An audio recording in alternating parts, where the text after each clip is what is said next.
bismillah walhamdulillah wassalatu wassalamu ala rasulillah wa ala alihi wa sahbihi wa man wala. Eléyìí ni apá kẹrin nínú àlàyé ọ̀rọ̀ nípa ìgbàgbọ́ jama Ahmadiyya ní gbogbo àgbáńlá ayé, ní gbogbo àyíkáyé, èyí tí wọ́n ní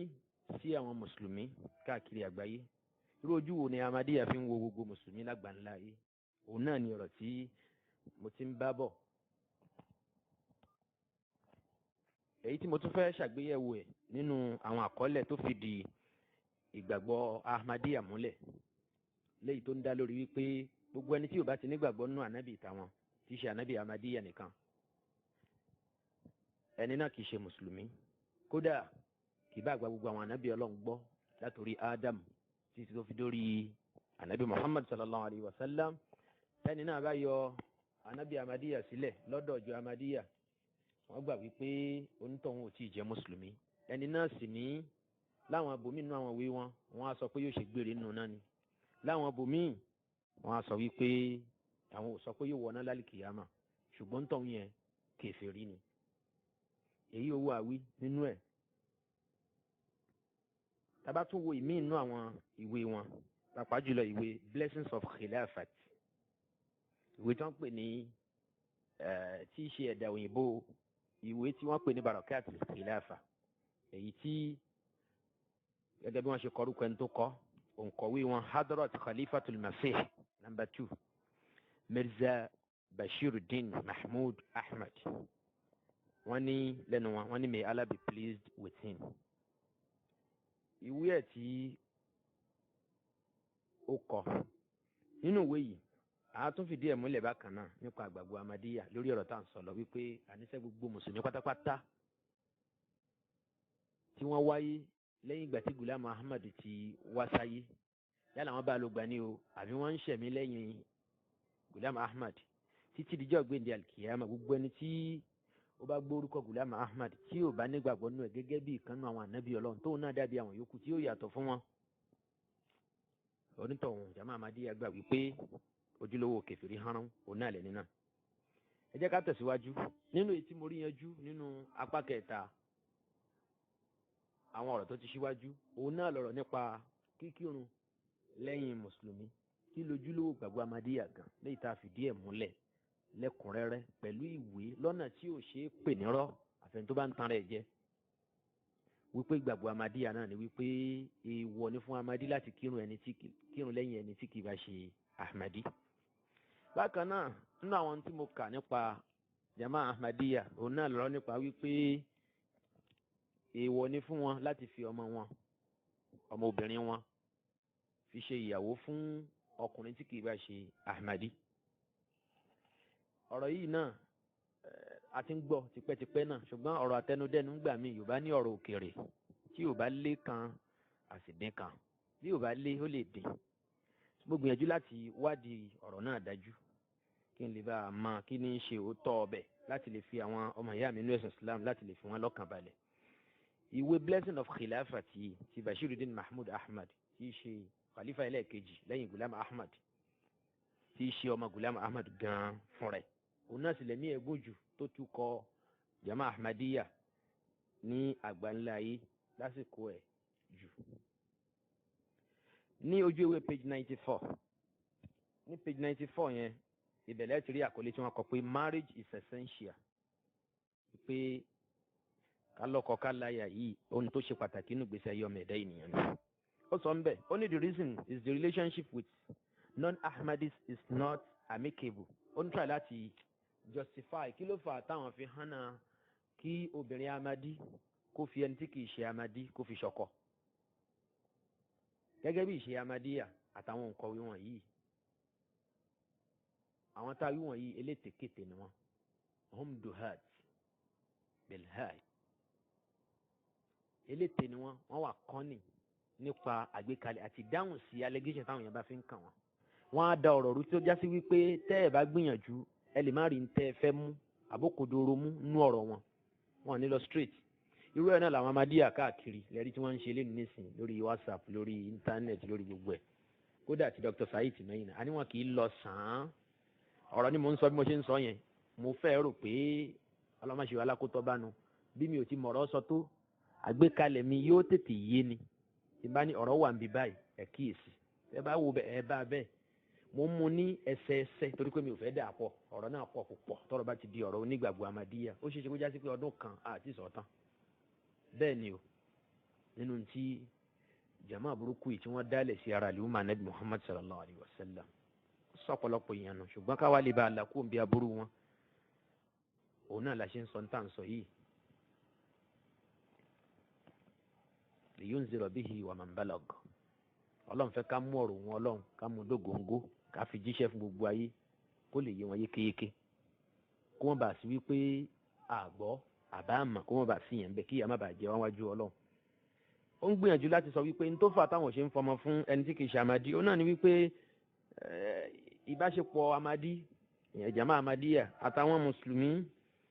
yìí ṣe ìbáṣepọ̀ tó gún mọ́ ogun ọ̀tẹ̀ gbogbo ẹ̀ wà láàrin àwọn tó yí eléyìí bá tiẹ̀ ń ṣẹlẹ̀ ìyẹn nílùú wọn lọ́hùn ní Pakistan nílùú wọn lọ́hùn ní Kọ̀díyàn ohun tó ń sọ nìyẹn pé n tó ṣe sábàbí nìyẹn pé bó lòun ṣe wá fọmọ fún ọ̀tá àwọn ó ń present ọ̀rọ̀ gẹ́gẹ́ bí ẹni wípé ọ̀tá lórí property àbí ìbánisọ̀tá lórí ọ̀rọ̀ ayé òun náà ló wà láàrin àwọn pẹ̀lú àwọn mùsùlùmí yòókù lẹ́yìn ìgbà tó ti pè wọ́n gèfèrè tán ó tún wá ń lórí oòrùn yìí láti bá wa sọ̀rọ̀ ẹ rí wípé àwọn tó yẹ kéèyàn kíyèsí òun náà nírú àwọn èèyàn wọ̀nyí ẹ kíyèsí wọn dáadáa ẹ kíyèsí Ahmadiyya wọn yìí lọ sàn án wọn yìí lọ tààrà bẹ́ẹ̀ sì ni kódà ọba tó dá wa ó ní wa anna hadha sirati mustaqima ọ̀nà ọlọ́run ọ̀nà tó straight ni tọ́nà ọlọ́run bá wọ́ bó ni ó ṣe máa jẹ́ hujja lórí àwọn ọmọ ẹ̀dá ènìyàn àwọn èèyàn sọ pé gbàtà ṣe wàhálà àárí ni tó wáyé pé a máa wá ọlọ́run káàkiri ní sáàrin igi oko sáàrin àwọn ẹranko sáàrin àwọn ẹja wal-iyazu billah ọmọ ẹ̀dá ènìyàn bá máa wá wíjàre wájú ọlọ́run ṣùgbọ́n ọlọ́run ní kí gbogbo ẹ̀ kó ṣe déédéé as-siratul mustaqim oní àlọ́ ọlọ́run pé ẹ̀sìn Islam ọlọ́run bá lékè ọlá làbẹ̀ àtàwa àti jama Ahmadiyya káàkiri àgbáńláyé rabbana hdina ila siratikal mustaqim ọlọ́run kó tọ́ gbogbo wa sójú ọ̀nà ẹ̀ tí ó tọrọrọ. ó tún tẹ̀síwájú ní page yẹn náà page 94 nínú blessings of khilafa ó ní mọ́rò fà ó ní tó tún fà ó tún try láti sọ fún wa pé n tó fà náà ni pé jama Ahmadiyya náà wọn àpọ̀ ló ń kà sábà tó wá ń fi ọmọ wọn lọ́kọ lọ́nà tó jìn fún àwọn tí kì í ṣe Ahmadi òǹkà Ahmadi wọ́n tún dínkù nìyẹn torí pé tó bá padà di mọ̀lẹ́bí wọn lọ́hùn yẹn bí tó ti lọ lọ́kọ yẹn àwọn wọn á máa tú láti ẹ̀ níwọ̀n níjẹ́ kí ó jẹ́ Ahmadi mọ́ ẹ̀rí ó tún mú justification míì náà wá ṣùgbọ́n ṣó máa lórí eléyìí ẹ̀yàn màyá mi ní ẹ̀sìn Islam ẹ jẹ́ ká tẹ̀síwájú. ní page 95 ó ní moreover lọ́wọ́ òkè yẹn láyẹn lẹ́ẹ̀kejì ó ní moreover one has to carefully monitor their own household in case daughters have to stay at home for some times and wait to get married just because of the hostile social environment surrounding the family in such cases. ìtẹ̀síwájú àwọn tí mo sọ lẹ́ẹ̀kan yẹn òun náà ni àlàyé ọ̀rọ̀ yẹn wípé rògbòdìyàn tó pọ̀ wàhálà táwọn èèyàn bá Ahmadiyya fà láwọn àwùjọ yẹn làwọn fi ní kí àwọn máa fi ọmọ àwọn lọ́kọ káwọn máa fi ọmọ àwọn fún ẹni tí kì í ṣe Ahmadi. nítẹ̀síwájú ní paragraph mi ní page yẹn náà page 95 ó ní in short Ahmadis are faced with many problems regarding the issue of marriage. At times, those who are weak of faith fail to practice restraint and marry their daughters to non-Ahmadis. This is a source of great distress for me, for marrying our girls to non-Ahmadis, only for marrying our girls to non-Ahmadis causes much damage. So what is more, such a nikah, the announcement of marriage in Islam, is itself is not permissible. Only such a marriage in Islam in itself is not permissible. Ó ní nítorí wípé irú ìgbéyàwó bẹ́ẹ̀ èyí tó ń kópa lára bá àwọn òbí ọmọ àtọmọ obìnrin gan náà fún rẹ̀ Islam ò fọwọ́ sí ọ̀rọ̀ tó ń sọ ó sì ń ṣe déédéé làákàyè díẹ̀díẹ̀. Ó ní since women are naturally weak torí pé àwọn ọmọ táwọn bí àwọn obìnrin ó ní wọ́n á weak obìnrin ò dàbí ọkùnrin so ìgbà míì á wà tó já sí wípé àwọn òbí wọn ò rí wọn kọ́ lẹ́kọ̀ọ́ tó ó ní and not always properly trained they tend to adopt the ways and beliefs of the family they get married into which then destroys their own faith. ṣẹ̀ríkọ́ ọ̀rọ̀ náà wá ń jáde bọ̀ bẹ́yìn ó ní torí pé àwọn obìnrin wọ̀nyí àwọn ọmọ àwọn tí wọ́n jẹ́ Ahmadi lóbìnrin wọ́n lè má kẹ́kọ̀ọ́ tó nípa ìgbàgbọ́ tí Ahmadi ń tẹ̀lé torí náà nǹkan tó bá wá délé ọkọ ẹ̀mí wọn ò ní lè gbé láti máa bẹ lórí ìgbàgbọ́ alámàdí yẹn, wọ́n á padà bá ọkọ wọn lọ́ngbà tí kì í bá ti ṣe ahmadi, àfi bí ẹni pé ọkọ wọn yẹn jẹ́ kèfèrí, bí ẹni pé kì í ṣe mùsùlùmí tó ń tẹ̀lé lánàá Nabi sallallahu alaihi wasallam, tó ń tẹ̀lé Qur'an àti sunna. Tọkùnrin ò bá dà kó dà fún rẹ̀, ṣùgbọ́n ẹ̀rí payà tán ní nísìn, kì í ṣe pé payà pé kó má bàa máa gba lójú, kì í ṣe payà kí ó má bàa máa nànà kùnà torí pé wíìrì lẹ́ni náà, rárá. Ìpayà ẹni wípé yóò gbìyànjú láti yí ẹni tí yóò gba ànábì lánàbì kẹyìn yìí gbọ́, ìyẹn ìyàwó ẹ̀, yóò gbìyànjú láti yí padà kó náà lè di mùsùlùmí gidi àbí mùsùlùmá gidi gẹ́gẹ́ bíi ti àwọn obìnrin yòókù tọ́jú obìnrin mùsùlùmá. ẹ wo àlàyé tí ó ń ṣe ń bẹ̀ yẹn, ó nítorí pé irú àwọn ọkọ yẹn lọ́pọ̀lọpọ̀ gbà wọ́n máa ń fẹ́ gbìyànjú láti yí ìgbàgbọ́ irú àwọn ìyàwó wọn yẹn padà. Táwọn bá ń ṣe bẹ́ẹ̀, àwọn máa lose ọ̀pọ̀lọpọ̀ àwọn obìnrin àwọn. And if they remain firm in their beliefs, there is always going to be perpetual conflict between them and their husbands for the difference of beliefs. Will then ruin the love that should exist between a husband and wife. Ó ní torí náà nǹkan torí pé ìgbàgbọ́ wọn kò jọra wọn yóò fa kí ìbágbépọ̀ wọn kó má gún mọ́. So ó tún tẹ̀síwájú láti máa múrò àwọn excuses yẹn náà bẹ́ẹ̀ wá. Ó ní then there are times when a person, in order to show that he is fully obeying, àwọn ọ̀rọ̀ yẹn ò kàn wá kókó jàre káfílẹ̀, kò sí nǹkan kan tó pàtàkì bẹ́ẹ̀ ni ò jẹ́ kí n ká o, mi ò ní nǹkan kan tí mo fẹ́ fi pamọ́ nínú àwọn àkọọ́lẹ̀ wọn. Tàbá tẹ̀síwájú ẹ jẹ́ ká lọ sí page 97 nínú ìwé yẹn náà, Blessings of Khilafa tí Bashiruddin Mahmud Ahmad kọ, khalifa ẹlẹ́ẹ̀kejì lẹ́yìn Ghulam Ahmad. Ó ń sọ ń bẹ̀ tẹ́ fi rí wípé ọ̀rọ̀ àkídà lọ̀rọ̀ tó wà ńlẹ̀ yìí, ó ti sọ lẹ́ẹ̀kan náà ní page 95 yẹn pé ká má bàa yí ìgbàgbọ́ wọn padà. Ká tẹ̀síwájú page 97, ó ní in short, those who marry their daughters to non-Ahmadis can never be at peace. Ẹni tó fi ọmọ ẹ̀ fún ẹni tí kì í ṣe Ahmadi, ó ní kò lè nísinmi. By doing this, they actually destroy the faith of their daughters. Ó ní wọ́n ti yí àkídà ọmọ wọn padà nìyẹn tẹ́ bá lọ fọmọ yín fẹ́ni tí kì í ṣe Ahmadi. Torí wípé ọmọ yín gbà pé ànábì mi wà lẹ́yìn ànábì sallallahu alaihi wasallam, ìyẹn ni ànábì Ahmadiyya ti ṣe Ghulam Ahmad. So ó wà lọ fẹ́ni tí ò nírú àkídà yẹn, tóun dúró lórí àkídà tó bá Kùránì àti Sunnah mu. So irú ẹni náà ẹ ti mọ̀ pé yóò fẹ́ yí ọmọ yín padà túláàsì, torí náà ńkọ́ ẹ ti bà tọmọ yín jẹ́ nìyẹn lójú títí wọn, kì í ṣe pé ẹ tún tiẹ̀ ṣe. And this is something for which they will surely be held accountable. Ó ní òbí tó wá ṣe bẹ́ẹ̀ tó fọmọ ẹ̀ fún ẹni tí ó máa yí padà kúrò lámàdí tí ó sọ mu di mùsùlùmí gidi bíi ti gbogbo mùsùlùmí yòókù. Onírú ẹni bẹ́ẹ̀ ó ní ẹjọ́ jẹ́ níwájú Ọlọ́run. Ṣẹ́rí kan ti padà síbi iṣu ọ̀rọ̀ pípé mùsùlùmí kèfèrí yẹn. Torí pé kí ló le tó bẹ́ẹ̀ yẹn tá a lè jọ gbé, kí ló le tó bẹ́ẹ̀ yẹn tá a lè jọ ṣe tí ò bá já sí wípé ohun tó wà ń bẹ̀ náà ní fíhì máa fíhì, gbogbo ń tọ́ ń sọ yẹn ó ti ní tó wà ń bẹ̀ náà ní tẹ́lẹ̀ pé a gbà pé mùsùlùmí lẹni tí ẹ fẹ́ fọmọ fún yìí, òun náà ni ò jẹ́. Ẹ kú sọ lóhùn kan kí gbogbo ẹ̀ kó ẹ làmọ́lẹ̀ kó túkà. Afa Bashiru. In addition, they themselves keep feeling the agony of their action. So nítẹ̀síwájú láàrin méjì nínú ìwé yẹn. Ó ní whereas if someone marries his daughter to even the poorest Ahmadi, ó ní kó jẹ́ pé ẹni tó tálíkà jùlọ tó sì jẹ́ Ahmadi, òun náà lèyàn bá fi ọmọ obìnrin ẹ̀ fún, he will have saved his daughter from losing her faith. Téèyàn bá ṣe bẹ́ẹ̀ onítọ̀hún yẹn ó ti gba ọmọ ẹ̀ là kúrò níbi kó pàdánù ìgbàgbọ́ alámàdí tó ń gbé kiri. A very strict command of the promised Messiah is that no, ṣẹ̀rí nísìn ó wá tẹ̀síwájú nísìn ẹ wá rí i pé bikulli saraha wọn á kó wá sọ tó wà lábẹ́ ọ̀rọ̀ yìí gan fún wa nísìn gbogbo tó ń sọ yẹn pé wọ́n máa jà ìgbàgbọ́ wọn ò ṣe déédéé wọ́n ṣe kinní kan, ó fẹ́ fi ọ̀rọ̀ ànábì wọn tí ṣe bàbá àti tiẹ̀ ó fẹ́ fi jẹ́rìí ọ̀rọ̀ tó wà ńlẹ̀ yìí. Ó ní a very strict command of the promised Messiah, ànábì àwọn tí ṣe Ghulam Ahmad yẹn al-Masih al-Maw'ud lọ́dọ̀ wọn wal-Mahdi al-Muntazar wal-Mahdi al-Ma'ud. Ó ní ó ti fi àwọn òfin tó lágbára lélẹ̀.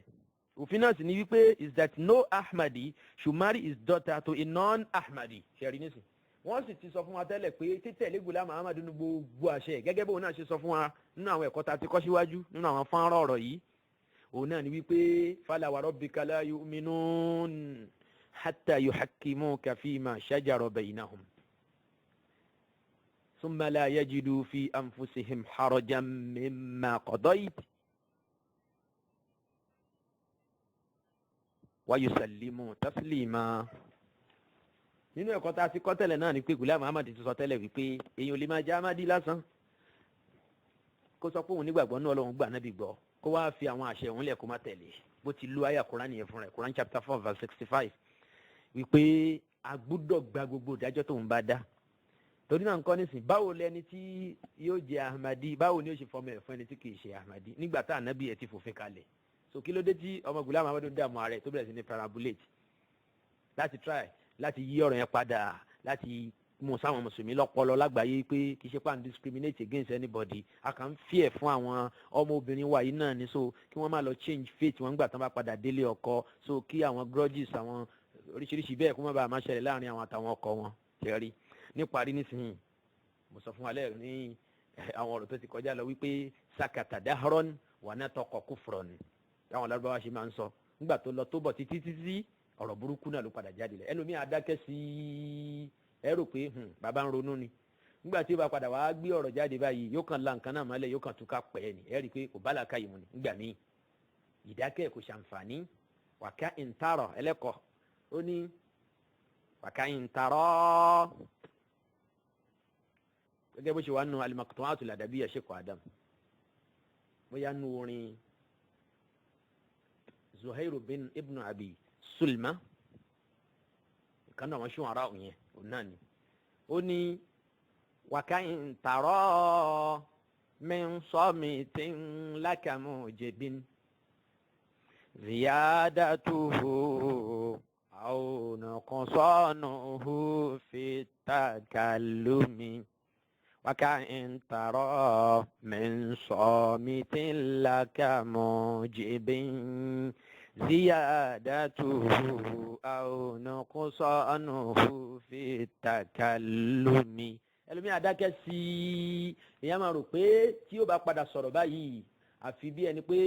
ó lọ gbà wá látọ̀dọ̀ àwọn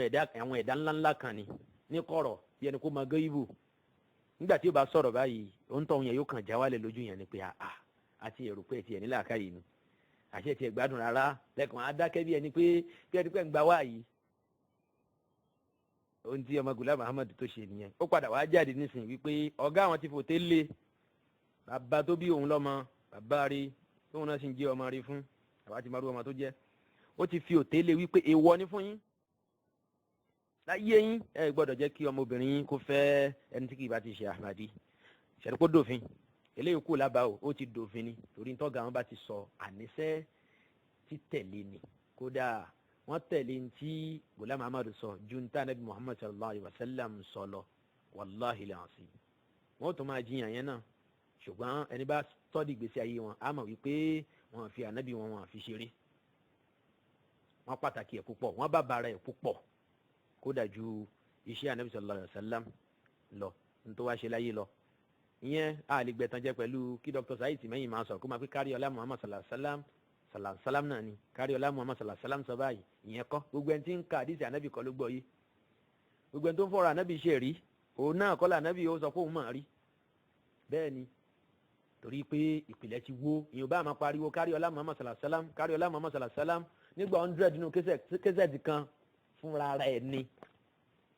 rẹ̀ ni tí o bá ti sí ìgbàgbọ́ gidi tí o wá gbà ànábì yẹn ní khatamun nabiyyin tí o sá ànábì máa lẹ́yìn ẹ̀ tí ó sẹ́dá mi ìná téèyàn tún gbọ́dọ̀ gbà fún pátápátá bí ẹni pé ànábì lòun náà irú ẹni bẹ́ẹ̀ ìgbàgbọ́ tó lòun ní sẹ́ kárí ọlá Muhammad sallallahu alaihi wasallam tó ń pariwo yẹn kò lè ṣe láǹfààní kankan ó ń takò ọ̀pọ̀lọpọ̀ àwọn àyà nínú al-Qur'an àwọn àyà tó là gbọ́dọ̀ fi Ọlọ́run wé ní tí ò dá àgbọ́dọ̀ fi Ọlọ́run wé nǹkan kan nú ẹ̀dá ẹ̀ Ghulam Ahmad ń fi Ọlọ́run wé ní tí ò bá mu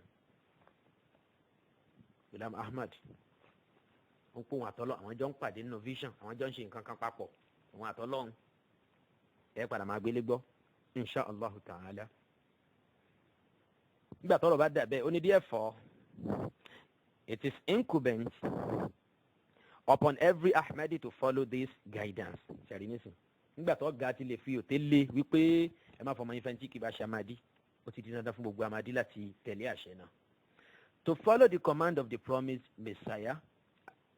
It is also essential to follow the system adopted by the Jama'at in this regard. Ṣé pé kì í ṣọ̀rọ̀ Ghulam Ahmad nìkan mọ́ ó ti di òfin nínú Jama'a Ahmadiyya. And there is no doubt that the Jama'a will have to make a lot of sacrifices in order to follow this command. Ó ní àmọ́ pé ọ̀pọ̀lọpọ̀ ìdojúkọ wà ń bẹ fún wa nípa kíkọ́ mọ́ wa máa fẹ́ ní tí kìí ṣe Ahmadi, ìdojúkọ wà ń bẹ fún wa. The Ahmadis should marry their daughters when they have found a faithful and pious person, regardless of whether or not he is well off. Orí náà ńkọ́ àṣẹ tóun náà fi ń lélẹ̀ òun gẹ́gẹ́ bí ọmọ Ghulam Ahmad òun náà ní wípé alamadi òun náà ní kẹ́ ẹ fi ọmọ yín fún o ẹ̀yin ìjọ Ahmadiyya ẹ má jẹ́ kọ́ ọmọ yín bọ́ sọ́wọ́ àwọn mùsùlùmí yòókù gbogbo bí ìbá tí wò ó lè rí kódà kí bá sọ pààrọ̀ ọmọdé ọmọ sàn ábà lòun ẹ má fọmọ yín fún lópin ìgbà tí ò bá ti nígbàgbọ́ nínú ànábì tuntun yìí bọ́ọ̀lù náà ṣe tẹ̀síwájú nìyẹn. nínú ìwé yìí kan náà tá bá wo nínú àwọn ọ̀rọ̀ tí mo ti sọ kọjá nípa ọ̀rọ̀ kíkírun lẹ́yìn ẹni tí kìí ṣe Ahmadi tá bá wo page 117 nínú ìwé blessings of khilafat yìí náà àtúnrí ntòjọ bẹ́ẹ̀ níbẹ̀ náà kì í ṣe page 117 nìkan náà gan kódà àwọn pages tó ṣíwájú 117 yẹn àtúnrí ọ̀rọ̀ nípa wípé àníṣe gbọ́dọ̀ kírun lẹ́yìn ẹni tí kìí ṣe Ahmadi ẹ má kírun lẹ́yìn ẹ̀ ó tún wà nínú ìwé blessings of khilafat àti kà á síwájú tẹ́lẹ̀ nínú ìwé láti kà á tẹ́lẹ̀ náà àti kà á nínú ìwé truth about the split lẹ́kùnrẹ́rẹ́ so àtúnrí kan nínú blessings of khilafat yìí náà àtúnrí the same irú àwọn ọ̀rọ̀ bẹ́ẹ̀ náà bẹ́ẹ̀ títí látàwọn pages bíi 15 16 17 títí lọ bẹ́ẹ̀ àríkà ń bẹ́ẹ̀ ní page 15 ó wà ń bẹ́ẹ̀ wípé okay sorry ẹ̀ka láti page 14 ẹ̀bá kà títí dé page 17 so àrí wípé the same ọ̀rọ̀ yẹn náà ló tún wà ń bẹ́ẹ̀ níbi tí wọ́n ti ń ṣàlàyé fún téèyàn bá wà láwùjọ kan tí ò sí ẹni Ahmadi ń bẹ̀ ó ní so where there is only one Ahmadi in a village tí ò bá sẹ́nì kankan láwùjọ kan tó já sí pé lábúlé kò yẹn Ahmadiyya ẹyọ kan ṣoṣo náà ló wà ń bẹ̀ you should try to convert one more person to Ahmadiyya. Jama Musulumi tí Ahmadiyya bá ń bẹ lẹ́yọ̀ kan láwùjọ kó lè bá a máa rírun jama kì í torí pé gbogbo mọ́ṣáláṣí tó wà káàkiri yìí àwọn ìmáàmù bẹ̀ kèfèrí ni wọ́n gbogbo mọ́ṣáláṣí láti fi pátápátá ní gbogbo ìlú kèfèrí ni wọ́n tí Ahmadiyya bá ń jẹ́ òun nìkan ẹ̀rí mọ̀nà táwọn ọ̀gá ẹ̀ ń fún ìmọ̀ràn náà ni wípé kó gbìyànjú kó ṣiṣẹ́ kó christianize ẹnìkan kó ahmadize ẹnìkan àfi kó kọdianize kó sọ ìkan nínú àwọn mùsùlùmí gidi kó sọ di mùsùlùmí kèfèrí méjèèjì papọ̀ mọ́ra wọn kèfèrí tó ń kírun ìyá alámàdí nìyẹn tó bá ti yí padà tó sọ di amadi tí wọ́n á lè jọ máa kírun jama. ó ní should he do this I hope àbẹ́yà tí mo kàlẹ́ kan ti gbọ́ yí bẹ́ẹ̀ yẹn ó ní so where there is only one Ahmadi in a village he should try to convert one more person to Ahmadiyya. Should he do this I hope God will provide him with a companion in faith. So tó bá ti gbìyànjú láti rí èèyàn kan yí padà yẹn mo mọ̀ pé Ọlọ́run ó ṣe ní rọrùn fún Ọlọ́run ó sì ní ṣe ní rọrùn fún ẹ lágbára Ọlọ́run Ahmadi but ìwọ gan ló padà tẹ̀lé àwọn mùsùlùmí lọ lágbára Ọlọ́run torí pé ibẹ̀ lórí rí ẹ wà but in case it fails to find a companion you should go to some other village abẹ́rẹ́ nǹkan to this extent ilẹ̀ havel mada ó ní tó bá wá ṣẹlẹ̀ pé kò tiẹ̀ wá rẹ́ nìkan tán lè jọ kírun pọ̀ ẹni pé gbogbo èèyàn tó wà ń lu yẹn kèfèrí ni wọ́n fi ṣe pé kèfèrí ni wọ́n ẹlẹ́bọ ni wọ́n ń sin òòṣà wọn rárá mùsùlùmí ni wọ́n àmọ́ wọn àgbà Ghulam Ahmad gbọ́ so kèfèrí ni wọ́n nìyẹn tó bá jẹ́ pé òun nìkan ló wà tó jẹ́ Ahmadi nílùú yẹn kí ló ọ̀gá nìkan ṣe tó ní tí ó ṣe náà ni pé kó lọ sí abúlé kò míì yóò rìn yóò pọ̀ sókè rajà àní kó lọ sí gbèríko míì every second or third day and offer his prayers in congregation. wọ́n ní tó máa ṣe náà ni pé bí òjú lẹ́ẹ̀kọ̀ọ̀kan lọ kó máa lọ sí ìlú míì láwọn abúlé tó bá tún wà nítòsí kó ló máa pàdé àwọn ọmọ ìyá ẹ̀ tó jẹ́ Ahmadiyya ń bẹ́ẹ̀. the bed of the same feather flock together wọ́n ṣe máa ń sọ pé àwọn yìí náà àwọn náà ní èèyàn ara wọn ba'duhum awliya'u ba'd bẹ́ẹ̀ ni àwọn náà jọ lọ́mọ ìyá ara wọn so kó máa wá wọn lọ síbi tí wọ́n wà yẹn bí òjú ẹ̀kan láàrin ijọ́ méjì ijọ́ mẹ́ta so kàn jọ lọ́ máa pàdé ara wọn torí àwọn tí wọ́n jọ jọra wọn nìyẹn. the birds of the same feather flock together àwọn ọmọ ìyá ara wọn nìyẹn. ó ní don't let laziness overtake you máa jẹ́ kó ru ẹ lójú o kódà bójú o mọ́tò náà ní bójú ọ̀nà tó jìn ṣáà máa rí kó ń lọ láàrin ijọ́ méjì ijọ́ mẹ́ta so kò lè lọ́ máa fún ìgbàgbọ́ ẹ kó máa strengthen faith ẹ dáadáa pẹ̀lú kó lọ́n pàdé àwọn ọmọ ìyá yẹn nílùú ibi tí wọ́n wà má jẹ́ kí òròjú má jẹ́ kó bá ẹ má kọ́lẹ̀. Remember that if you forget this advice of mine you will never prosper. Allahu Akbar. ọ̀gá sọ wípé ìyẹn ọmọ Ghulam Ahmad Bashiruddin Mahmud Ahmad ó ní ìwà Ahmadi tó bá jẹ́ ọ̀kan nílùú tó wà tí ò sẹ́lómi pẹ̀lú ẹ̀ ń bẹ̀ tó jẹ́ Ahmadi gbogbo àwọn mùsùlùmí tó wà ń bẹ̀ ìṣèrí ló kà wọ́n kún ò lè bá wọn kírun ò lè kírun lẹ́yìn wọn wọn ò sì nígbà kó kírun fáwọn òrí náà ń kọ́ gbìyànjú kó rí pò tẹ̀lé ìmọ̀ràn tó ń fún ẹ yẹn máa lọ sí lóde kejì lẹ́ẹ̀kọ̀ọ̀kan kó o tètè lọ máa bá àwọn ọmọ yẹn ń bẹ́ẹ̀ kí gbàgbọ́ ẹ̀ kó má bàa kú mẹ́ lọ́kàn ó ní tó o bá ṣe bẹ́ẹ̀ àpè ọ̀rẹ́ ò lè dá yọ o wàá padà kúrò ní Ahmadi ni tó bá kúrò ní Ahmadi ìyà ó jẹ wájú Ọlọ́run o wọn náà wọ jahannam bí àwọn ìmáàmù òṣì tí wọ́n wà nílùú yẹn náà ni o. nínú ìwé Ghulam Ahmad tó pè ní Nuzulul Masih Mirza Ghulam Ahmad al-Qadiani òun náà ló kọ ìwé yẹn náà tẹ́ bá wo page 98 nínú Nuzulul Masih àárí kàmbẹ́ ẹ jẹ́ ká wo page 97 ìwé yìí náà ó kún fún ọ̀pọ̀lọpọ̀ ìsọkúsọ ìwíkúwí léyìí tó já sí wípé ọ̀pọ̀lọpọ̀ ẹni tó kú jámadí kò lè hàn sí wọn bóyá torí pé wọn àgbéde lárúbáwá àbí kẹ́ nítorí pé tí wọ́n bá ń kàwé wọn àmúlà káyìí wọn dání láti gbọ́ yé wò pé àṣẹni tá à ń tẹ̀lé lélẹ̀ ìwé kan ló wà níwájú mi ní sinmi òjì ìfẹ́ máa mẹ́nu lọ bí irú àwọn ọbẹ̀ yẹn ní page 96 ń bẹ̀ ó ń sọ ń bẹ̀ wípé wà in habbal alamu kulluhu li adawati wa raf'i sayfi wa safki dami lastu bitarikin habibi alladhi huwa ruhi dhul wajhi al-jamil misl al-qamar dhul wajhi al-jamil misl al-qamar ó ní tí gbogbo ayé bá gbógun tí wọ́n tán yọ̀dà sóhun pé àwọn ò ṣáà pa òun Ghulam Ahmad náà ni àwọn ò ṣáà tẹ̀jẹ̀ òun sílẹ̀ náà ni ó ní òun ò ní fi ọ̀rẹ́ òun sílẹ̀ ò ta ló pe lọ́rẹ́ yìí Ọlọ́run náà ni àbá Nabi sallallahu alayhi wa sallam ó ní ọ̀rẹ́ òun tó ń sọ yẹn olólùfẹ́ òun tó ń sọ yẹn huwa ruhi òun náà lọ́kàn òun dhul wajhil jamil ẹni tójú ẹ̀ rẹwà mislul qamar tójú ẹ̀ dàbí òṣùpá. ní page 95 nínú ìwé Ghulam Ahmad tó pè ní Nuzulul Masih a rí ọ̀pọ̀lọpọ̀ àwọn ọ̀rọ̀ ń bẹ nínú ẹ̀ náà ló ti ń sọ fún wa wípé wallahi kullu ma asma'uhu min wahyillahi ta'ala a'tabiruhu nazihan min kulli khata ó ní gbogbo revelation tó ń gbà látọ̀dọ̀ Ọlọ́run òun rí i pé àwọn ọ̀rọ̀ tí kò ní àṣìṣe kankan nù ni revelation náà kalamun ma'sum min al-khata kò sí sọkúsọ ń bẹ kò sọ̀rọ̀ àlìjọ̀nù burúkú ń bẹ ojúlówó ọ̀rọ̀ ni tó ń jáde látọ̀dọ̀ Ọlọ́run sọ́dọ̀ òun wa a'tabiruhu naqiyyan min al-akhta'i misl al-Qur'an ó ní revelation tó ń gbà tí mo sọ̀rọ̀ fún yín tẹ́lẹ̀ wípé inú ìwé tazkira tí wọ́n kó gbogbo revelation náà jọ sí ó ní revelation tó ń gbà látọ̀dọ̀ Ọlọ́run gbogbo revelation náà kò láṣìṣe nínú kódà bí Kùránì ò ti ní àṣìṣe nínú bẹ́ẹ̀ ni wáhíù òun náà ni ò ṣe láṣìṣe nínú ṣe ti rí nísìn ló ṣe sọ fún wa wípé ìgbàgbọ́ tóun ní sí Kùránì gan lòun ní sí àwọn ọ̀rọ̀ ìmísí tóun rí gbà látọ̀dọ̀ Ọlọ́run ṣé kò túmọ̀ sí pé jama Ahmadiyya ní Kùránì mi báyìí torí pé gbogbo tó ń sọ̀kalẹ̀ sínú tó pè ní wáhíù ti tiẹ̀ ìwé ẹ̀ tá ń pè ní àtẹ̀síkírọ̀ yẹn tẹ́ bá kà á rí i pé gbogbo tó wà mẹ́ kò jọ tafsiri Kùránì tábà tiẹ̀ sọ wípé àbọ̀lọ̀ tó ń fún wa ní sharhu mi fún al-Kùránì ni kò tiẹ̀ jọ plagiarism ni the book is full of plagiarism káka máa jí àyà Kùránì kó jáde máa ṣàkàkiri kó máa tó pọ̀ mọ́ra wọn kó máa wá ju àwọn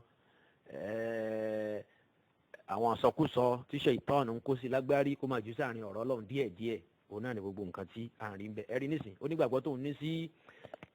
revelation tóun rí gbà látọ̀dọ̀ Ọlọ́run irú ẹ̀ náà lòun ní sí Al-Kùránì kò tiẹ̀ yàtọ̀ fúnra wọn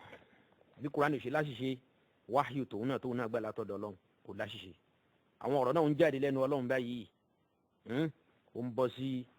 ọ̀dọ̀ òun ni bó ti sọ náà nìyẹn ó sì ní gbogbo àwọn anábì Ọlọ́run tí wọ́n ti lọ ní péjì yẹn náà péjì 95 ó ní hadha huwa ilahi alladhi huwa rabbul albab fa ila ayna masiri law a'radtu anhu ẹ wá ní kí n fọlọ́run lẹ̀ kí n má tẹ̀lé kí n má jẹ ìpè tọ́lọ́run pè mí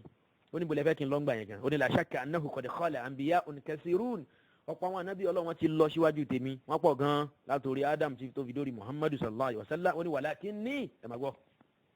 walakinni lastu aqalla min ahadihim ma'rifatan billahi subhanahu wa ta'ala ó ní mi ò kéré sí ẹnì kankan wọ ànábì tó ti lọ yẹn inna lillahi wa inna ilayhi raji'un jama mùsùlùmí sẹ́yìn gbọ́ Ghulam Ahmad sọ pé àwọn ànábì pọ̀ tán ti lọ lóòótọ́ ṣùgbọ́n kò sí ẹni tó jù wọn lọ́nu gbogbo wọn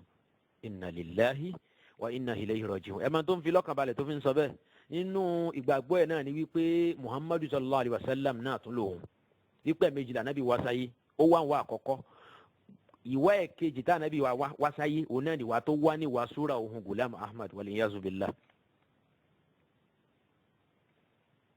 tọ́rọ̀ bá wá dà bẹ́ẹ̀ ó ní wá ní ìwé ẹ̀kejì tá ànábì wá wá ní súrà tó ń yẹn ó tún wá pé ju tàkọ́kọ́ lọ kí ni Ghulam Ahmad ń try láti sọ bí ìjàmá mùsùlùmí ó ju ànábì lọ nìyẹn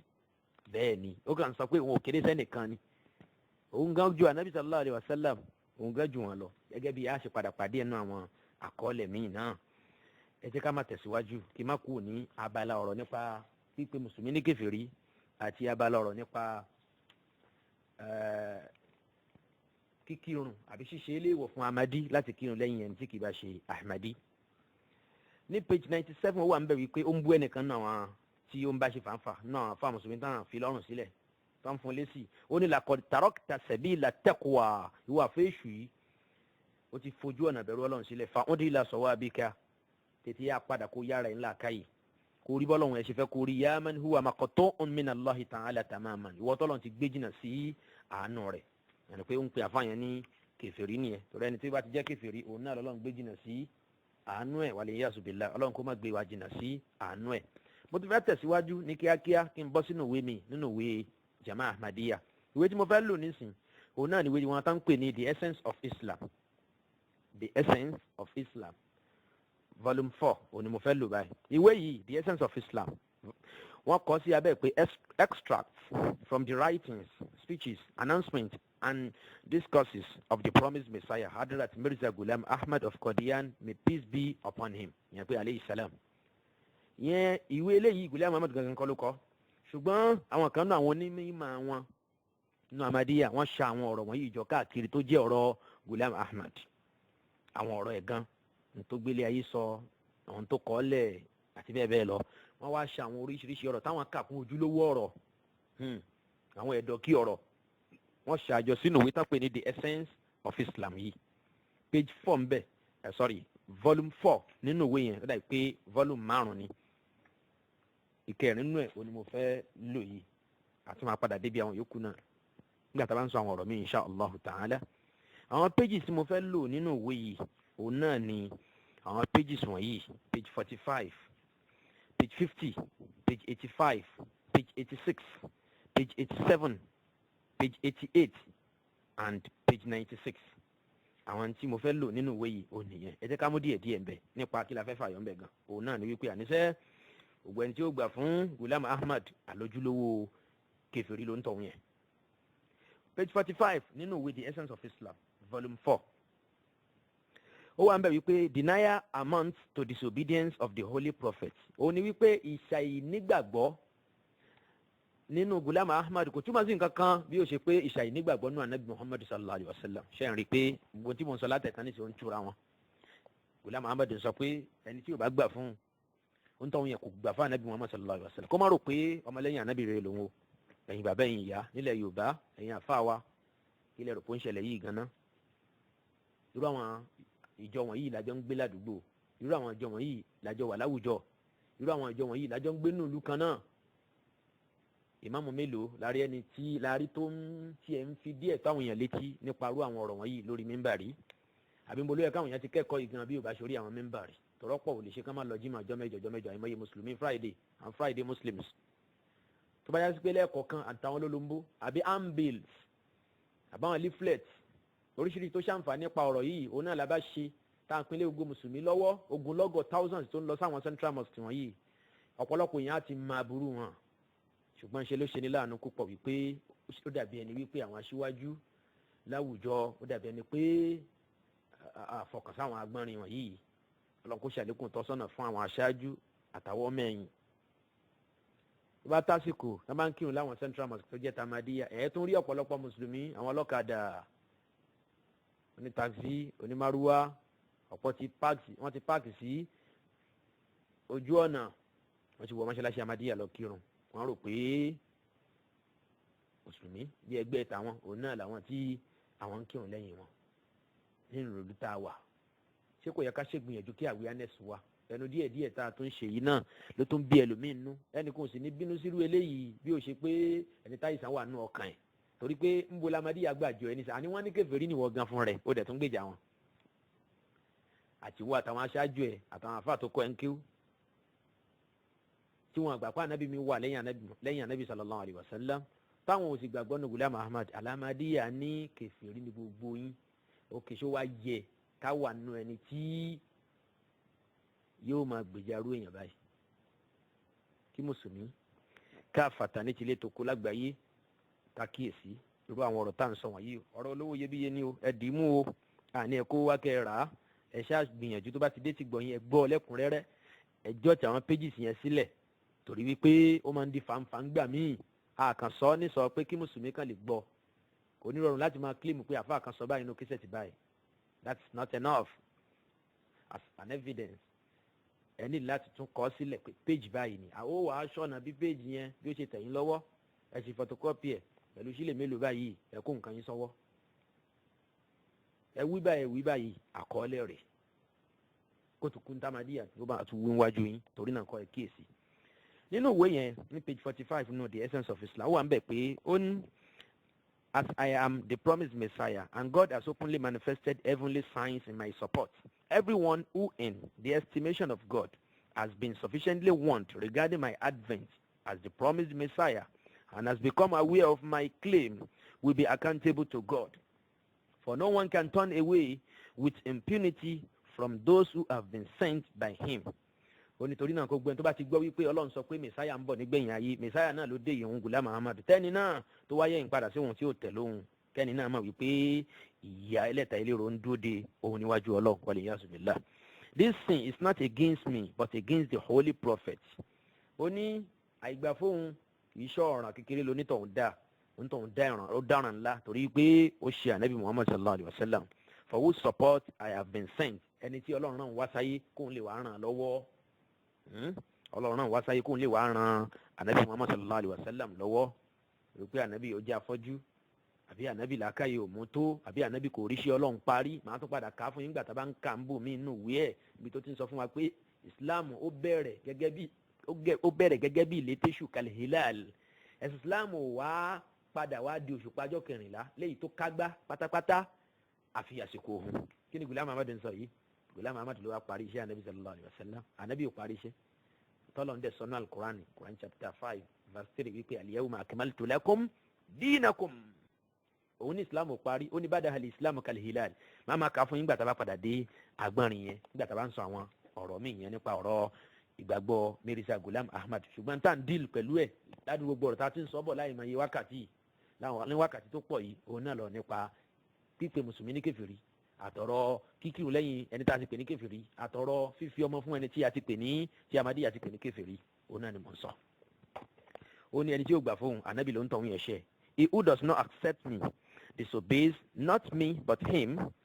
who had prophesied my coming. ó ní ànábì tí ó ti padà sọ tó ti sọ tẹ́lẹ̀ wípé ẹnìkan ń bọ̀ nígbẹ̀yìn ayé tí í ṣe Ghulam Ahmad òun náà láàmà pé ní al-Masihul Maw'ud ẹni tí ó bá gbà fóun ànábì yẹn ló ń tọ̀hún yẹn ló ṣàìgbọràn sí. ó ní I hold the same belief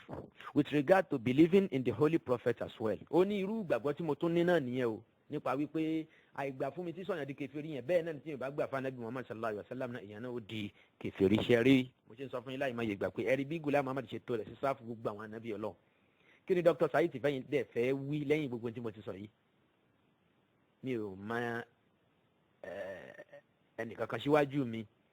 tí ó tún pẹrẹpẹrẹ ọ̀rọ̀ yìí nílẹ̀ Yorùbá ń bì yìí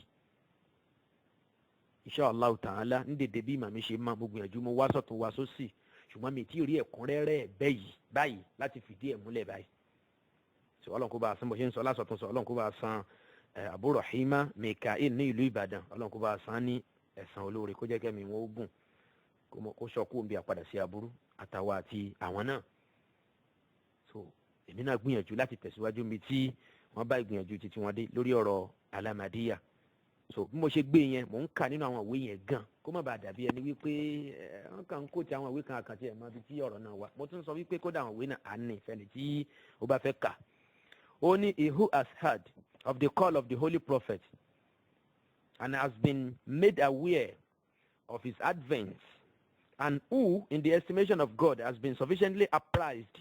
of his prophethood if such a one dies a disbeliever he would be condemned to eternal perdition. ó ní tẹ́ńtọ́hún yẹn bá gbọ́ pé ànábì sallallahu alaihi wasallam Ọlọ́run àwọn sílẹ̀ ayé tí ò wá gbà fún ọ̀ńtọ́hún yẹn tó bá padà kú iná jahannama ló ń lọ tààràrà iná ló lọ tààràrà nìyẹn. So a rí wípé n tó sọ nípa rẹ̀ náà ló sọ nípa nabi sallallahu alayhi wa sallam page 45 page 46. nítẹ̀síwájú kátẹ̀síwájú ní page 50. ní page 50 ó ń bẹ́ẹ̀ bákan náà Ghulam Ahmad sọ ń bẹ̀ wípé ẹ bá wo paragraph tó wà láàrin méjì ó ní blessed is he who has recognized me. ìbùkún ni fún ẹni tó dá mi mọ̀ láì ṣe Jésù. ìbùkún ni fún ẹni tí ó dá mi mọ̀ tó sì tẹ̀lé mi. torí wípé of all the paths that lead to God I am the last. nínú gbogbo ọ̀nà tí gbéni dé ọ̀dọ̀ Olúwa òun ni ọ̀nà ìkẹyìn náà. yẹn ni pé àwọn ọ̀nà yẹn ni ọ̀nà àwọn ànábì Ọlọ́run. àwọn ànábì Ọlọ́run lọ́nà tí ó lead àwọn èèyàn sọ́dọ̀ Ọlọ́run torí pé àdá Ọlọ́run mọ̀ fúnra wa. Ọlọ́run ló lo àwọn ànábì ẹ̀ ní sábàbí fún ọmọ ẹ̀dá ènìyàn láti lè bá àdá Ọlọ́run mọ̀. And of all his lights I am the last. ẹ̀rí láì ṣe pé bíbélì là ń kà ìwé Ghulam Ahmad là ń kà o. ó ní nínú gbogbo ìmọ́lẹ̀ èyí tí Ọlọ́run tàn sílé ayé tó jẹ́ ìmọ́lẹ̀ tọ́lọ́run òun ni ìmọ́lẹ̀ ìkẹyìn. lẹ́yìn Ghulam Ahmad kò tún sí ìmọ́lẹ̀ míì mọ́. tẹ́ẹ̀ bá gbàgbé jàmá ọ̀rọ̀ yìí ṣe ló dàbí ọ̀rọ̀ àwọn kìbáàrù gulati sùfìyà ọ̀rọ̀ àwọn onísùfì àgbà. tẹ́ẹ̀ máa kanú ọ̀rọ̀ wọn ṣé Abdul Qadir wọn lè sọ pé òun lọ bá gbogbo wòlíì. Ahmadu Tijani yóò ní kò sírù òun wòlíì. ṣé ìtọ́ríkọ ilé náà òun náà tún ní ẹsẹ̀ òun báyìí òun gbé lójìká gbogbo wòlíì pátápátá just like báwọn wòlíì ṣe máa ń kílèmù khatimiyatul wilaya wípé àwọn ní khatamul awliya gẹ́gẹ́ bí Muhyiddin ibn Arabi ṣe sọ bẹ́ẹ̀ àwọn Abu Yazid al-Bustami àti bẹ́ẹ̀ bẹ́ẹ̀ lọ tí kálukú ń kílèmù wípé òun ló pin ìjẹ́ wòlíì. bẹ́ẹ̀ náà ni Ghulam Ahmad bẹ́ẹ̀ náà ló ń kílèmù ìjẹ́ òpin fún gbogbo ìmọ́lẹ̀ ìjẹ́ òpin fún gbogbo àwọn àyànfẹ́ Ọlọ́run tí ó wà sáyé ìyẹn náà àwọn ànábì Ọlọ́run. ó ní unfortunate is one who departs from me. olórí burúkú èèyàn ni o ẹni àdánù ni o ẹni òfò ni o ẹni àìjírí ni o àbí kí ni tí mo unfortunate gan yànfà tafsiri olóyìnbó ẹni mo fásirò òyìnbó. ó ní unfortunate is the one who departs from me. ògbẹ́ni tó bá yí àlẹ́yìn mi tí ó gbà fẹ́mi Ghulam Ahmad tí ó tẹ̀lé mi olórí burúkú èèyàn lè ń tọ̀hún náà olórí burúkú èèyàn ni. ó ní for without me all is darkness. tí ò bá sí èmi gbogbo ayé ó wà lókùnkùn ni. ẹ dákun ṣé àníwọ̀ ọ̀gbẹ́ni yìí lọ báyìí kó padà wá sáyé o torí náà ló jẹ́ káyé wà ní òkùnkùn. iná lẹ́dẹ̀ máa gbọ́ lẹ́nu Dr. Said Tìmẹ́yìn àtọ̀pọ̀lọpọ̀ àwọn tó rí bẹ́ẹ̀ náà wọ́n á máa sọ wípé ìwàláyé jama Ahmadiyya òun ló mú ìbùkún bá ayé. èyí tó túmọ̀ sí wípé tí ò bá ti sí jama Ahmadiyya gbogbo ayé ò bá ti dàrú ni. ọ̀dọ́ náà ànábì yìí ò sọ pé ìwàláyé jama òun ara ẹ̀ gangan fún rẹ̀ ló wí. gẹ́gẹ́ bí ìgbà táwọn Jésù bá ń sọ wípé Jésù sọ pé òun nìkan ni ọ̀nà òun ní ìyè òun sì ní ìmọ́lẹ̀ ẹnìkan kì yóò sì dọ́dọ̀ bàbá bí yóò ṣe nípasẹ̀ òun. nígbà tí Ghulam Ahmad wá sí mọ́láyé nǹkan tàtún ní ìmọ́lẹ̀ ó ní kò sí ìmọ́lẹ̀ òkùnkùn ní gbogbo wa wà báyìí o Ọlọ́run kó mú wa kúrò ní òkùnkùn kó fà wá sínú ìmọ́lẹ̀ bẹ́ẹ̀ lójú inú òkùnkùn lẹ́wà èmi kọ́ mo sọ bẹ́ẹ̀ o. Ghulam Ṣèitọ́ọ̀nì tí wọ́n pè ní Ghulam Ahmad òun ló sọ bẹ́ẹ̀ torí ẹrú Ṣèitọ́ọ̀nì ẹ̀ máa túmọ̀ Ghulam nínú Urdu language ìtumọ̀ Ghulam yìí náà ni servant ìyẹn ni ọmọ ọ̀dọ̀. so eléyìí ògbé lọ́dọ̀ ànábì bó ló ṣe ń jẹ́ ọmọ ọ̀dọ̀ ànábì ṣáájọ́ ń pàdé lójú oorun ni àbí ànábì ń jáde kúrò ní sàárì ẹ̀ lọ bá òun ní kọ́díyàn níbi tí wọ́n sin sí wàlẹ̀ yazu billah kọ́nà kó ṣe wa kúrò níbi gbogbo ọ̀ràn kúfùrù. so ká tẹ̀síwájú page 50 ni mo ti kúrò yẹn nínú àwọn pages tí mo tún fẹ́ ká tún check ń bẹ̀ yẹn tí mo ti sọ síwájú lẹ́ẹ̀kan náà ní page 85. ní page 85 ó ń bẹ̀ náà bákan náà wípé Ghulam Ahmad àníṣe ìgbàgbọ́ ẹ̀ náà ni pé gbogbo mùsùlùmí pátápátá àní kèfèrí nìyí lópin ìgbà tẹ́ ẹ bá ti gbà fóun gẹ́gẹ́ bí ànábì Ọlọ́run. lókè èyí tí wọ́n kọ ní lárúbáwá ní péjì yẹn ẹ̀ bá ń bẹ̀ kó sọ wípé qad anba'ani rabbi ọlọ́ọ̀bá mi ti sọ fún mi annani ka safinati Nuhin lil khalq wípé mo dà gẹ́gẹ́ bí ọkọ̀ Nuh ní fún gbogbo ẹ̀dá faman atani ẹni tó bá wá bá èmi Ghulam Ahmad yẹn òhun nìyẹn o wa dakhala fil bay'ati tó ń tọ̀hún tó sì tọwọ́ bọ̀ wí àdéhùn pẹ̀lú òun pé mo ti di ọmọ lẹ́yìn ẹ lénìí yẹn ni pé ó testify wípé mo gbà pa ànábì Ọlọ́run ní ìwọ ni mẹ̀sáyà gẹ́gẹ́ bí mùsùlùmí ṣe máa ń wọnú ẹ̀sìn Islam pẹ̀lú la ilaha illallah Muhammadun Rasulullah. onítẹ̀ni náà bá ṣe bẹ́ẹ̀ tó sàn ìwé àdéhùn wọn faqad naja mina day'a ẹni náà ti là kúrò níbi òfò ṣíṣe. ẹ jẹ́ kí n ka ọ̀rọ̀ yẹn fún yín tẹ́ bá wò number 53 tán wáyé tẹ́ bá wò ìsàlẹ̀ ẹ̀rí ọ̀rọ̀ yẹn bẹ́ẹ̀ ó ní my Lord has informed me that I am like the ark of Noah for the people. He who comes to me and enters into the covenant with me will be delivered from ruin ẹni tó publish ìwé yẹn òun ló tú sí èdè òyìnbó fún wa bí Ghulam Ahmad bó ti lóun rí nìyẹn o ó lóun lọkọ nú àwò tó ẹjẹ tètè wáyé sínú ọkọ nú àkótó bọ́ mọ́ wa lọ́wọ́ o Ọlọ́run kó ṣàánú Ọlọ́run kó ṣe wa kúrò níbi ru àwọn àna báyìí kó má jẹ́ káyà lẹ́yìn anabi sallallahu alayhi wa sallam máa wá ọkọ nú àjàkújàkú iṣẹ́ anabi nú ẹni ṣáájú o èèyàn ọkọ̀ náà ó ṣì ti Ghulam Ahmad kọ́lọ́ má jẹ́ kí á wà náà àwọn tí wọ́n bá wọn wọkọ̀ náà torí irú ọkọ̀ náà kò ní gúnlẹ̀ sébùté ayọ̀ inú ọ̀gbun jahannam fi wá ọ̀gbun jahannam báyìí lọkọ̀ náà ó lọ sọlẹ̀ sí àti Ghulam àti gbogbo àwọn tí wọ́n bá a wọ̀ ẹ jẹ́ ká ṣọ́ra jàmá kọ́lọ́ ń kó ṣọ́ wa kúrò níbi aburú náà ẹ jẹ́ ká kìlọ̀ fáwọn ará ilé wa wallahi ẹ jẹ́ ká kìlọ̀ fáwọn ará ilé wa Yorùbá ní ewúrẹ́ òkú wọn ò bá gùn tán ṣe àgùntàn ló ní ìyá àwọn òbí dúdú kò sí tíjọ Ahmadiyya fi ṣe wá tó bá yẹ pé ọ̀rọ̀ ọjọ́ máa nìyẹn nítorí pé mùsùlùmí ò gbọ́dọ̀ máa kórira ṣàkíyà èèyàn personality èèyàn pé mi ò kàn láìkì ẹni no kò gbọ́dọ̀ rí bẹ́ẹ̀ kò gbọ́dọ̀ rí bẹ́ẹ̀ nítorí èèyàn máa ń kórira lára èèyàn òun náà ni àìdúró déédéé nú ẹ̀sìn Ọlọ́run àbí ìjẹ́ kèfèrí òun nìyẹn àmọ́ pé inú ẹ̀ kàn bí mi ni kò gbọ́dọ̀ rí bẹ́ẹ̀ kódà tó bá wá sí ní lọ́kàn pé èèyàn kàn hate èèyàn naturally òun ò kà tí ẹ̀ máa ń kélú tiẹ̀ bí pé òun kàn hate ẹni ó dáa kó ń tọ́ yẹn máa ṣe istighfar ni kó máa bẹ Ọlọ́run fún àforíjì torí pé nothing calls for this so kí ló fẹ́ máa ètò onítọ̀hún yẹn kí ló fẹ́ máa ètò ẹ̀ fún nígbà tó já sí pé ẹ̀dá Ọlọ́run náà ni ó dàbí yóò bá dáa níwà àá nífẹ̀ẹ́ síbi tó bá dáa lára ẹ̀ so kì í ṣe pé tìjà pẹ̀lú Ahmadiyya ní tó bíjà láàrin wa òun náà lọ́rọ̀ tawhid òun náà ní ìnígbàgbọ́ nù ìjẹ́ ìkẹyìn tá ànábì sallallahu alaihi wasallam jẹ́ kẹyìn fún gbogbo àwọn ànábì Ọlọ́run kátẹ̀síwájú page 85 ni mo ti kú yẹn ẹ lọ sí page 86 bákan náà Ghulam Ahmad ń sọ bẹ́ẹ̀ ó ní to deny me is not only my denier pípè mí nírọ́ kì í ṣe pé yẹn ká pè mí nìkan nírọ́ èmi nìkan my personal self yẹn Ghulam Ahmad kì í ṣe mí nìkan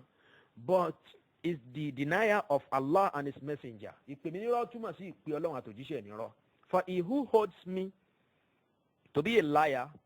ó ní torí pé ẹni tó bá pè mí nírọ́ tó ní mi ò kí ń ṣànábì Ọlọ́run first considers God to have lied ó ń tọ́ yẹn Ọlọ́run ló pè nírọ́ abẹ́rẹ́ nǹkan báyìí Ghulam Ahmad àtọ́lọ́ wọn jọ ń dì kan náà báyìí God forbid ó ní Ọlọ́run má jẹ́ kí Ọlọ́run ọba òun kò lè parọ́ such a person will eventually have to reject the whole of the Quran from first to last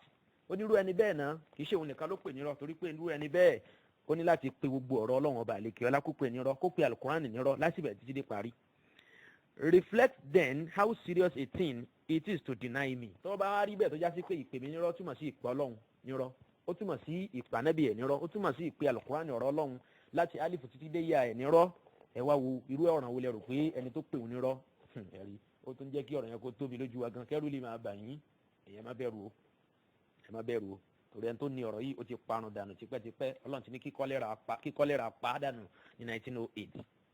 bó ti ti ń lọ ní la azunuhu illa rahilan ila al-jahim na jahannam náà ni iná ló lọ tarara insha allahu ta'ala n ti torí wípé n tó ṣe inú ẹ̀sìn anabi muhammad sallallahu alayhi wa sallam kò dáa rárá kò dáa téèyàn bá ṣépè fún yẹn kan Ghulam Ahmad ó lẹ́tọ̀ sí pé alayhi la'natullah alayhi salatu wa salam tí wọ́n wí kò lẹ́tọ̀ sí ẹ má sọpọ́tì ẹ̀ ẹ̀yin mùsùlùmí o ẹ̀ ń tọrọ ò bá yí kó wádìí ni o ẹ̀tún àwọn ọ̀rọ̀ igbó dáadáa o ẹ lè ronú sí o ẹ má sọpọ́tì ẹ o má pè wọ́n ṣépè lé mùsùlùmí kọ́ là ń ṣépè fún yìí o ojúlówó kèfèrí pọ́nbélé òun náà ni o kọ́ lọ́ má jẹ́ ká wá sọ̀rọ̀ látara ẹ̀ ó ní I do not say it on my own ó lé mi kọ́ ni mo dá ọ̀rọ̀ yìí sọ but swear in the name of God that he who rejects me and denies me may not reject the Quran by word of mouth but he does so in effect and cut himself off from God and the Holy Quran. Gẹ́gẹ́ bí àwọn ọ̀rọ̀ tá a ti kà síwájú repetition náà ni gbogbo àwọn ọ̀rọ̀ wọ̀nyí náà èmi kàn fẹ́ fìdí ẹ̀ múlẹ̀ fún wa ní wípé àwọn ọ̀rọ̀ yìí wà nínú ìwé Ahmadiyya lásọtúnsọ láàyè kan láàyè míì láwọn oríṣiríṣi ààyè ibẹ̀ láti lè rí kà wípé gbogbo mùsùlùmí ayé kèfèrí ni wọ́n táwọn bá ti gba Ghulam Ahmad gbọ́ ó ní ọgbọ́n òun wá fẹ́ dá sọ́rọ̀ ẹni tí ó já sí pé fún rẹ̀ ló fọwọ́ ara ẹ̀ ló fi yan ìparun pẹ̀lú pé kò gbà fóun tó fi pọ̀rọ̀ lọ nírọ́ tó kọ̀rọ̀ ànábì nírọ́ tó pe Quran nírọ́ so òun ọ̀rọ̀ gbọ́n dá sọ̀rọ̀ ntọ́hún yẹn má bínú sí mi o Ghulam Ahmad ní ẹ̀fẹ̀ mi lẹ̀ omi kọ́ ni mo pè ń kèfèrí o torí pọ́pọ́ ọlọ́run nírọ́ ló jẹ́ kí n sọ di kèfèrí.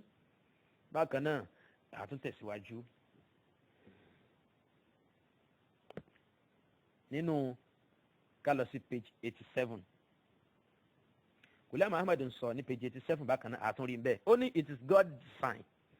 It is God's design that whoever out of the Muslims remain away from me will be cut off, be he a ruler or a subject. Ó ní gbogbo ẹni yòówù tó bá jìnnà sóhun Ghulam Ahmad tó yà lẹ́yìn ohun tí ó tẹ̀lé ìlànà ohun ẹni náà a ó gbé jìnnà sí àánú Ọlọ́run yálà olórí ló jẹ́ ní àbí ọmọ ẹ̀yìn. Ṣé ń gbọ́ báyìí? Kódà gbogbo àwọn olórí ayé, president ni, àwọn ọba ni, àwọn olórí mùsùlùmí ni, àwọn àfẹ́sìn ni, gbogbo wọn pátápátá Ghulam Ahmad sọ pé ẹni ìbínú Ọlọ́run ni wọ́n. Ní page yẹn náà bákan náà on the same page 87 only acceptance obligatory oní title tán fún ọ̀rọ̀ tó wà ń bì. Acceptance obligatory yẹn ni pé bó ṣe pọn dandan kéèyàn gba Ghulam Ahmad gbọ́sẹ̀ wọ́n sọ lásọ̀tún sọ pé ẹ ṣọ́ra òkè má bàa wọná lálẹ́ kìyàmá o. God Almighty has disclosed to me that whoever has been apprised of my advent and does not accept me is not a Muslim and is accountable to God. Pé ẹni yòówù tó bá gbọ́ wípé èmi Ghulam Ahmad mo wá sáyé ó ń tọ̀hún yẹn kò wá gbà fún mi gẹ́gẹ́ bí ànábì Ọlọ́run gẹ́gẹ́ bí mẹ̀sáyà, ẹni náà ojúlówó ìyà ó ń bẹ fún níwájú Ọlọ́run. Iná nìyẹn alọ́mọṣẹ́wálẹ̀ ní iná.